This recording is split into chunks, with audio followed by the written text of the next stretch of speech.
Memory power सुनने में भले ही सिंपल सा वर्ड लगता है, लेकिन ये किसी भी ह्यूमन बॉडी के लिए सबसे जरूरी चीजों में से एक है। जब हम किसी को अपनी बात बताना चाहते हैं तो हम सबसे पहले उस बात को अपने माइंड में सोचते हैं, जिसे एनकोड करना या तैयार करना कहते हैं। इसी तरह जब कोई पर्सन हमें अपनी बात बताता है, तब उसे डिकोड करने या समझने का काम भी हमारा माइंड करता है। और ये सब पॉसिबल है सिर्फ और सिर्फ मेमोरी पावर की वजह से। आपने कभी ना कभी अपने दादा दादी या नाना नानी से उनके जमाने की कई कहानियां जरूर सुनी होंगी। क्या आपने कभी सोचा है कि आखिर इतने पुराने टाइम की बातें भी उनको कैसे याद होती हैं? तो उसका कारण है उनकी मेमोरी पावर का बहुत ही स्ट्रांग होना। जिस तरह हमारे फोन में मेमोरी कार्ड का काम हमारे डेटा और पर्सनल डिटेल्स को सेफ रखना होता है, ठीक उसी तरह हमारे माइंड में मेमोरी पावर का काम होता है हमारी यादों, हमसे जुड़े पर्सनल जानकारी और कुछ जरूरी बातों को हमारे माइंड में सेफ रखना। मेमोरी पावर का अच्छा होना आज के टाइम में किसी ब्लेसिंग से कम नहीं है, क्योंकि आज ह्यूमन बॉडी और ह्यूमन नेचर में कई तरह के चेंजेस देखने को मिलते रहते हैं। कई बार लोग अपनी बहुत इंपॉर्टेंट डिटेल्स ही भूल जाते हैं।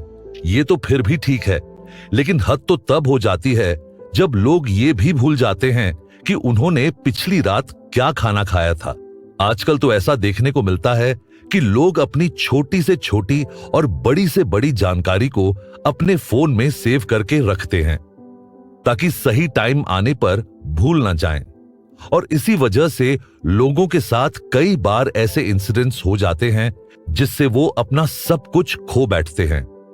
इसलिए कुछ लोग ये भी चाहते हैं कि वो अपनी प्राइवेट इंफॉर्मेशन को अपने आप तक ही लिमिटेड रखें, लेकिन ये तो तभी हो सकता है जब उनकी मेमोरी पावर अच्छी होगी।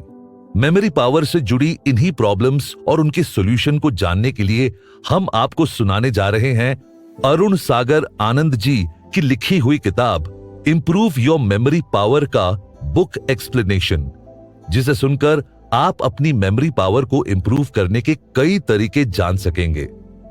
इस बुक में मेमोरी पावर को स्ट्रॉन्ग करने के लिए कई ऐसी साइंटिफिक और योगिक एक्टिविटीज को बताया गया है जिनकी प्रैक्टिस से मेंटल कैपेसिटी को भी बढ़ाया जा सकता है। ये बुक सिर्फ बड़े एज ग्रुप के लिए न होकर उन स्टूडेंट्स के लिए भी है जिन्हें अपने एग्जाम टाइम में स्टडी पर फोकस करने में प्रॉब्लम होती है। इस बुक में स्टूडेंट्स के लिए सक्सेसफुल स्टडी के लिए कई ऐसी टेक्निक्स बताई गई हैं जिनकी प्रैक्टिस से एक एवरेज स्टूडेंट भी एक इंटेलिजेंट स्टूडेंट में बदल सकता है। तो मेमोरी पावर को बढ़ाने से पहले ब्रेन को जानना किस तरह हेल्पफुल हो सकता है, आइए जानते हैं नेक्स्ट एपिसोड में।